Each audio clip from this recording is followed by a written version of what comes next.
everybody be on the floor, handcuffed. Yeah. Like people were walking around high-fiving cops, and just like it was not what they put it out to be, is what I'm saying. Sure. Do you feel any like regrets though, I guess, about like just kind of what it turned into by the end of it? Absolutely or not. No? Okay. Nope. And the only regret that I have is, I'm old school, so I'm not used to like, putting a phone up and videotaping everything. But I wish I would have documented more. It would just hold my case and what I've been trying to tell people about the Capitol since that day. And if you just look back, like if they're not worried about what people were going to say that were involved with January 6th, why are they cutting them off at the knees and taking away all their platforms and all their big tech, anything to do with big tech? Like, why? What's the point of that? What do you think about the prison sentences that were handed out to some of the more prominent members of the January 6th incident? I'm talking about like Joe Biggs and Enrique Torres. Is that the Proud Boys leader?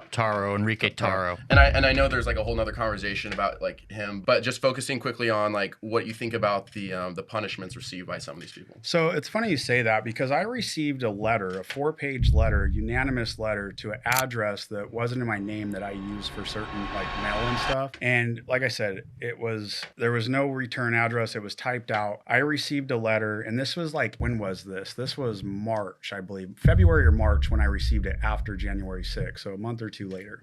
And in that letter, it stated that, telling me, hey, like, be prepared, basically, stay away from drugs, stay away from alcohol, do not like get yourself into any dark stuff. And it also provided, it was saying, it was coming from a person that said that one of their family members had committed suicide. And the same, two of the pages of the letter were links. And what it did is it provided the same exact situation that happened like in DC after Trump was elected, and at the Capitol, at the DOJ, and so on and so forth. And basically it was saying like, here's some evidence. If these people all got off, you should get off too, which obviously we know they went after everybody. They turned, the U.S. Marshals to follow people and do all that type of stuff, took people off of the FBI that were working on human trafficking cases and put them on to follow around J6ers that were, business owners or cops or firefighters or military or whatever. But in that letter, it identified out I should have brought it with me. I wish I would have thought of it. It identified all the times that happened after Trump came into the office, and there was nothing done to those people. And then all of a sudden they take January 6th, Nancy Pelosi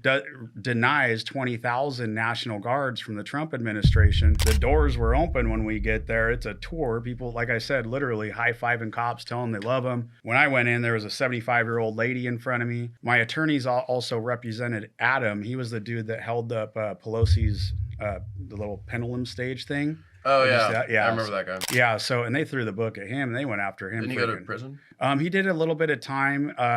He's still on probation, too, so we're looking at rekindling once we're both off probation, so they can't, violate us. Now, one question I have is, there were certain statements that, at least when I was doing research for this interview, there were certain statements that, the news reported you as making in regards to the January 6th conflict. So I just wanted to read this to you and kind of get your honest reaction. So one quote from you is that you were quoted as talking to, I'm not sure if it was a friend or a confidant, as saying, watch what happens to the Capitol on the 6th. The other statement that I found was you were talking, apparently, this is according to the source, was that you were talking to, again, a friend or a confidant about the Biden administration, and you're quoted as saying, quote, none of them are going to make it to the White House. Watch what's going to happen the next 10 days. So remember how I told you they activate the media on you?